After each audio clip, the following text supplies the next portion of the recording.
All right, people, what is going on? What is going on? I hope you guys are having a fantastic morning. This is episode 258 of the First and Frame Rate Show. I am VF Baller, and today we got a lot to unpack. Got a couple of topics on deck, and it's going to be a lot, like I said, a lot to unpack.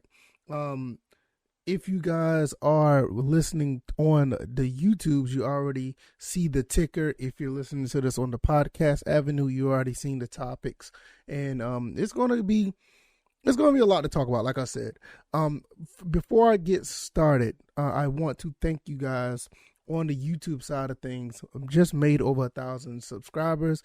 When I changed the format to talking about Atlanta Falcons and Georgia Southern football, I didn't think this was going to be the case. I didn't know that people were going to actually watch, and the response has been great. I mean, the channel has been growing pretty well throughout the entire 2021, and right when we get into 2022, we make that milestone to 1,000 subs, and we're going to keep pushing for many more.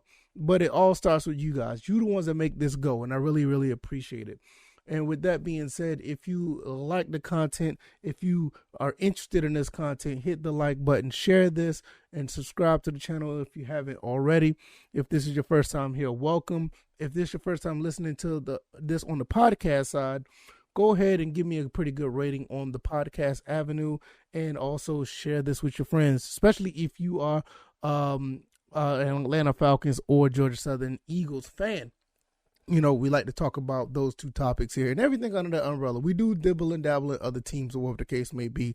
And we just talk about the teams throughout the Sun Belt, the college football, also the NFC South and the NFL. So we get into all of that. But let's talk about these topics right here on hand. We're going to talk about Calvin Ridley first, because Calvin Ridley has been missing in action ever since, like, I think it was like right before or right after he made the announcement after the Panthers game, I think, when we lost that game. I can't remember. Walked away because of, he said he cited mental health issues, and, you know, I'm not the one to really get into all of that because I'm not nowhere near expert into that. But he hasn't been really, you know, I don't even think he's been around the facility, let alone been on the team ever since that happened. Well, with that being said, we're looking at a situation now where the season is almost in and we still have to play the Saints. And there's already been talks about what to do with Calvin Ridley. And if you already seen the titles or whatever, you got my answer. If you thought what we should do with him, I think the Falcons should go ahead and get rid of him. I think that should be the case. And there's no other way around that when it comes to the Falcons, in my opinion. They got to pay him $11 million next year, and if they cut him, that's going to be a lot of money they're going to be paying. I think Calvin Ridley's going to be in a situation similar to the Julio Jones situation. If we trade him, we need to find a team that's going to actually take that salary as well. I believe in Terry Fontenot. I think that's going to happen. I shouldn't have a problem. I mean, well, they shouldn't have a problem with doing that. First and foremost, Calvin Ridley is younger, so he has more of an upside to what he could possibly do for a team. And he's shown that he could be a pretty good receiver. I don't think he's going to be sitting out with injuries like Julio Jones has. I think at the end of the day, I think the Falcons won that trade, but that's a whole nother story for another day. I just think the Falcons should go ahead and try to get maybe I say a first. No, I'll take that back. Let me take that back. A second, maybe a first. But I think the second round is ideal. That'll give us 3 second-round picks for the upcoming draft. I think that's pretty good value at that spot. If we do get a first, I will be shocked if we can get a first out of this. Like I said, I just think that the whole situation and the way this team played this year, going 7. Well, I don't know the final, standings because we still got a game to play. But winning 7 games, possibly 8. They showed that they can actually play without Calvin Ridley. A lot of people may feel that we still need him, and I agree. I mean, I think we do. We need that talent on the field, but if he don't want to be here, I'm just going to give you the same notion that I gave with Julio Jones. I'm not going to hold on or try to hold on to somebody who don't want to be here. And I'm getting that sentiments with the Calvin Ridley situation. We don't know how he feels or what the case may be. Haven't heard anything public or heard any statements from him. But, Julio Jones easily said that, he's out of there. He said that on Undisputed. So I feel that Calvin Ridley may feel the same way. Even though if he don't feel that way, I just feel as an organization, the Falcons may want to just try to part ways with him and send him somewhere else that he may feel like he need a fresh start. And with the salary cap situation we have, getting that $11 million off the cap, getting that, put that back on the salary cap so we can have more money to spend is really enticing right now. Yes, we do need receivers, and we'll talk about that down the road, as far as drafting and or picking up a couple in free agency, and we'll talk about that then. But I think this is a good move for the Falcons. The Falcons should go ahead and move him, and you just don't know how this is going to play out if he does decide to come back. I mean, will he be the same? Will he have that same feeling again where he wants to walk off and don't play for the rest of the season? Will it, citing, mental health issues once again? I don't think you want to take that risk, because you get in a situation where when you're in the situation twice, you're going to be looking around like, okay, this is not sustainable business wise. So with that being said, I feel that the Falcons just go ahead and just move him. Go ahead and see if you could trade him to a team that's willing to take on the salary. I mean, $11 million for Calvin Ridley in his last year of the season, or last year of this contract is not. It's pretty friendly, to be honest with you, going with the going rate for wide receivers, and they could restructure that deal if he's happy where he is. So whatever team that picks him up could actually, get a steal as far as money wise. So I'm a fan of it. Hopefully whatever he's going through, hopefully he's able to overcome, because you just don't know how people are nowadays. And I'm not the one to really talk about it because I don't know. And if you don't know, you just don't know. So with that being said, I feel that the Falcons will go ahead and move on him. Now, with this being another thing I want to talk about, if this is going to be the case with Calvin Ridley being moved, I don't think that. No, I don't even think this in the cards anyway. But you can probably kiss the Matt Ryan situation possibly being moved to goodbye. I highly doubt that they'll try to get rid of Calvin Ridley and turn right back around and try to do a Matt Ryan trade or whatever the case. I just don't see that. That will be. I think that'll be counterproductive to what they're doing. And as far as the Matt Ryan situation going, as far as that goes, the worst thing that could have happened for anybody who wants Matt Ryan gone is for them to win this many games. For them to win this many games with this roster and everything that's going on with this team, nobody's really at fault at what happened. You can't point the blame at anybody that's going with what is going on with this team. This team overachieved overall. I mean, we had high expectations. I had high expectations. I thought they could win at least 9 to 10 games. And to be quite honest, they got close to doing that with the roster not as good as we thought it was. So that's one of the worst things that could have happened for them to win 7, possibly 8 games. I don't see them really getting rid of Matt Ryan under these circumstances unless something, a deal that comes up that's too good to pass up. And a lot of people rumbling about the Steelers or whatever. I'm not sure if the Steelers would do it. And I don't want to go too far down this rabbit hole, but I don't think the Steelers would do it because they're probably going unless they can't find a quarterback that's really going to be the quarterback of the future. Matt Ryan could be a stopgap if that was the case, but I just don't see it happen, especially with this Calvin Ridley thing going on. I don't see them offloading Calvin Ridley to another team and turn right back around and try to do Matt Ryan. And Matt Ryan's salary, I don't know. It could be done. Stranger things have happened, but I don't see them picking up a $45-50 million salary. And even if they did, the money's going to be going to Atlanta, and then we're going to be in purgatory with that money that we have to pay. And we already got some bad contracts of people that's no longer with the Falcons still paying them. So I don't think we're going to do that. So at least one more year with Matt Ryan, and I'm guessing they're probably going to use his entire contract. They're going to run his whole contract out. But that's a whole nother story. But like I said, Calvin Ridley, I feel that he's going to be probably traded. I think they should move him.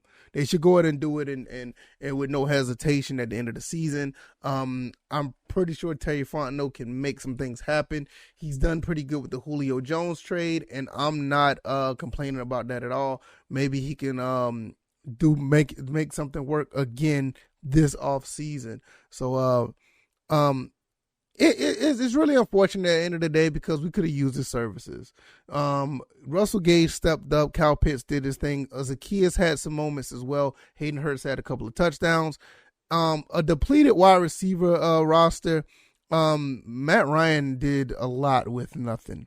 This is probably like one of the worst receiving groups I've seen in a long time. And I'm not talking about like tight ends or what. I'm just talking about wide receivers. I've never seen a wide receiver group that was like, I'm not going to say they were bad. It's just that they weren't as talented as other wide receiver groups. Because, I mean, Russell Gage balled out. Zacchaeus tried to do the best he could as well. Tajay Sharp tried to play as well. But I don't think the talent level, you just didn't see it. I mean, we basically played with a bunch of number 3s. I think Russell Gage was a 2-ish 3, 3 going on 2, number 2 wide receiver. So, and even with Calvin Ridley never tried to take on the role as a wide receiver 1. So, I just don't see it. So I'm just looking at the entire situation where we just had a bunch of 2s and 3s out there, mostly just 3s and 4s out there playing, and Matt Ryan made something happen with all of that. Shout out to the Kyle Pitts of the world, or Kyle Pitts himself. Actually was able to eclipse 1,000 yards receiving. I mean, what can you say about that? That was just amazing the way he did that, and it's pretty cool that for a rookie to exceed those to that plateau. That's pretty cool. And before I get into the Dillon Springer thing, I didn't even talk about the Georgia Southern side of things. Before I get into Dillon Springer, did y'all see that column or that article by D. Orlando Ledbetter of AJC?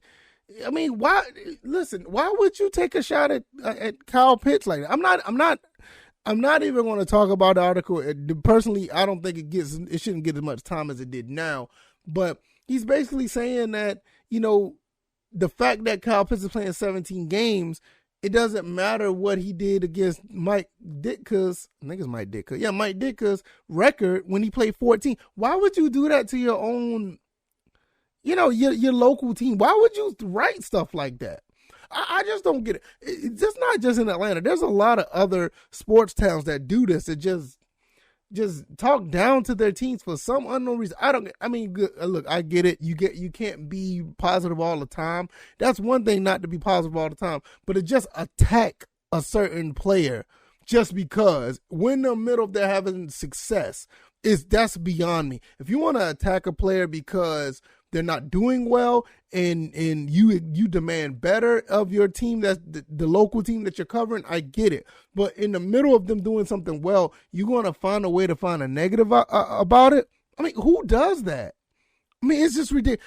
You know what? I don't live in Atlanta anymore. And I used to. And, my wife, she's talking about possibly moving back to Atlanta. What that's a whole nother story. We don't need to talk about now. But I used to love being in Atlanta and getting AJC, listening to 92.9 The Game, which I still do on my phone. I still listen to 92.9 The Game. I love listening to Atlanta sports. That's just my thing, even though I'm not a Hawks fan. But let's not talk about that. I never seen anybody throughout this entire time, even though have some pundits on the radio show that goes against the grain. But I've never seen nobody, and it's not an attack on Orlando Ledbetter. It's not an attack on him. I'm not trying to attack, but I've never seen nobody, even all the times I've been in Atlanta, I've never seen nobody to go after a team like that or after a player. Maybe I'm wrong. Maybe you guys know, but from where I look at it, it's good to be criticizing. It's good to talk down on the team when they're not doing good. But in the middle of them doing something positive, I just don't get it. To me, it's unbelievable. I just don't know. But enough of that. I don't want to talk about that anymore. But nevertheless, If you like this content, hit that like button. If you're on the YouTubes, if you're on the podcast avenues, go ahead and hit those stars. Give me a high star. Give me a good rating over there. Let people know what I'm doing over here. Subscribe to the channel if you're on YouTube. Subscribe on the podcast avenue if you are able to. Just hit that button. And so every time I go and live and when I go, well, if I ever go live on the YouTube side, but if I ever go and upload a new episode, you'll get it right away if you subscribe. So thank you guys for the support. You guys are awesome. You guys are amazing. And let's get into the Georgia Southern side of the show. Linebacker Dillon Springer. Is it linebacker or is it defensive lineman? I could say that wrong. Let me see. I think he's a defensive lineman. Yeah, nevertheless, Dillon Springer is coming back. He's going to be returning to the Georgia Southern Eagles to play his final season. His last year eligibility. This is big news.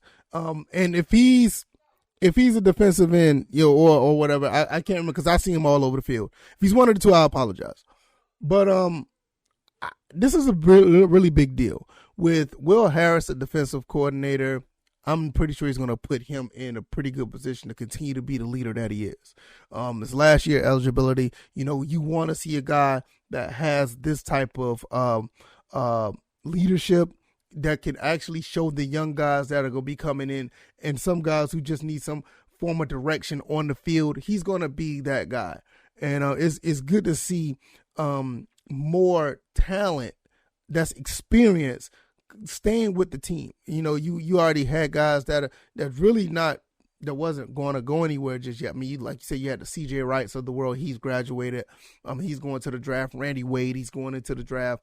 And, so you got a guy, the next man up, that's going to be able to continue to mentor, be somewhat of a mentor, show some of the new guys the ropes on how to play college football, and actually, lead the team as far as the defense. When you have guys like a Dillon Springer, Derek Canteen, and you have other guys, possibly Sean Pelkisson, if he's on defense. Oh, man, I hope he is. That'd be great. You also have Najee Thompson, who may play defense as well. Eldrick Robinson is a young guy who played very well in the absence of people who were injured.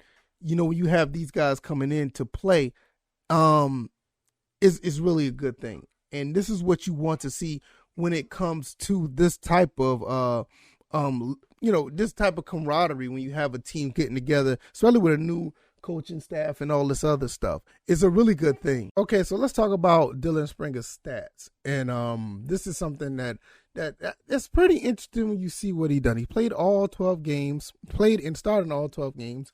He had 29 tackles, 7 tackles for a loss, and 3.5 sacks. 5 quarterback hurries and 1 forced fumble. So he's a guy that can get to the ball. And this is really good. And it seems like he's just been getting better and better as every season that he played. So even the year before, he's gotten better. So this is the type of stuff that you want to see. This is exactly what you want to see when it comes to a player that is coming back to a team that knows how to get to the football, who knows how to tackle, who knows how to get in the backfield. So when you're looking at stuff like this and you got other players coming, we got a lot of outside linebackers coming. A lot of defense have been picked up throughout this recruiting class that we discussed on the signing day show. So we're going to have a pretty stout defense already, in my opinion. I think we have. I ain't gonna say stout. I'll take that back.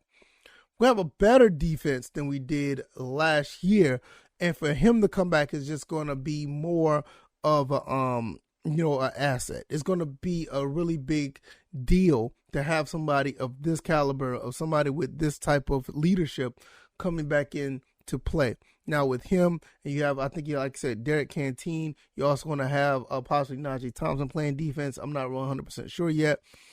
With those 3 guys up front, those 3 guys in the forefront of the defense, and you possibly, I'll say this again, Sean Pelkisson should play defense, and I think he'll be really good for the defense. You have a guy like him, And you got these other guys that are coming in that I've seen these recruits, and some guys are going to be stepping up that we may not even know right now. I think we're going to have a pretty decent defense. And then, like I said, I don't want to talk about the recruits that are coming in so far. The Mark Stampleys, and you got the Ashton Whitners. I'm going to tell you something right now. I don't want to talk about them too much. Those two guys look like they can play right away. And I'm dead set. I think Mark Stampley, I think Ashton Whitner could play right away. They just look that good. It just seems that way. So with Dillon Springer going to be coming back, and they can feed off him finding out, okay, what to look out for here, what to look out for, even though they don't play in the secondary, like they play in the secondary, he plays linebacker, you're still going to have that type of leadership that they're going to be trying to get information from. So that's always a good thing to have when you're looking into a defense. It starts from the inside out. It starts from the trenches on back, and in some cases, it starts with the leadership at the linebacker position. And like I said, I don't want to be the one that says this. I don't know. I think Dillon Springer plays linebacker. I don't want to be the guy to say he does it because I can't remember. I just remember him playing a lot of positions. So, like I said, he can play linebacker. He can play on defensive line. Wherever he plays, it's still going to be a good thing for the Georgia Southern Eagles. Man, let me tell you something. I cannot wait to signing day next month. I cannot wait until spring practice start. I can't wait till the spring game starts. I'm definitely going to be going into as much of their functions as possible. I'm trying to get to all of them because I really want to see what they do, and it's going to be really, really interesting to see. I definitely cannot wait to see how that plays out. That's pretty much it for this show. I know I had a lot to unpack there with the Calvin Ridley thing, and also with Dillon Springer. I didn't have much to say on the Dillon Springer situation. I'm just happy that he's coming back. But really, there's not much moving in the world of Georgia Southern football right now. And I guess that's a good thing. No news is good news most of the time. But I just can't wait to see what extra recruits that we're getting. I know we had a couple of tight ends that was recruited. But like I said, we're committed, and we also have the quarterback that just got an offer. And I think I just saw over the wire that we had another. I want to say, please don't quote me on this. I think we had another person that's was offered a scholarship as well. I think it was a receiver. So we're continuously trying to get better and better, and that's what you want to see when it comes to Georgia Southern, because after a 3-9 season, there's nowhere else to go but up. You know what I mean? Nowhere else to go but up. And speaking of going up, the Atlanta Falcons actually overachieved once again. And I think addition by subtraction with Calvin Ridley is the way to go here. I think Calvin Ridley is going to be good wherever he goes. I just think the time with Atlanta and where Atlanta is as far as salary cap wise and what they're trying to do, what they're trying to build, and the fact that they won this many games with the staff that they have, I think this would be a good move for Atlanta to go ahead and part ways with Calvin Ridley. I would be surprised if he comes back to play for the Atlanta Falcons. So hopefully you guys enjoyed this episode. If you did, hit that like button if you're on the YouTube side of things. Subscribe to the channel if you're on the YouTube side of things. If you're listening to this on the podcast avenues, give me a good rating. Let people know what I'm doing over here. Share this episode and subscribe to the channel if you haven't already. And subscribe to the podcast if you haven't already, so you can get these episodes as soon as they go up. All right, y'all. I will see you guys on the next. Oh, one more thing before I go. I'm planning on possibly expanding the podcast to go on other avenues as far as video wise. So I'm still in the works of trying to get the podcast back on Google Podcasts. If you've been on Google Podcasts, it's probably still back on episode 220 or something like that. I've been having issues trying to get the podcast back on Google Podcasts, but no, I will be trying to do that as well. SoundCloud as well. I've been having an issue with that as well. But I'm planning on possibly trying to expand over to other places. I may try to go to rumble.com. I may try to go over there. I have to see what they're all hitting on so far, but a lot of people are moving over to Rumble. Seems like it's a pretty good compliment to YouTube. So I'll be looking into that as well. But all right, y'all. That's pretty much it. I will see you guys on the next one, which is tomorrow morning. And for episode 259. And you guys take it easy. You guys be blessed. Please be safe. Thank you guys once again for 1,000 subs on YouTube. And We're going to try to get to the next feat, which is 1,500. We'll see how that goes. All right, y'all. Y'all be blessed. Take it easy. Peace.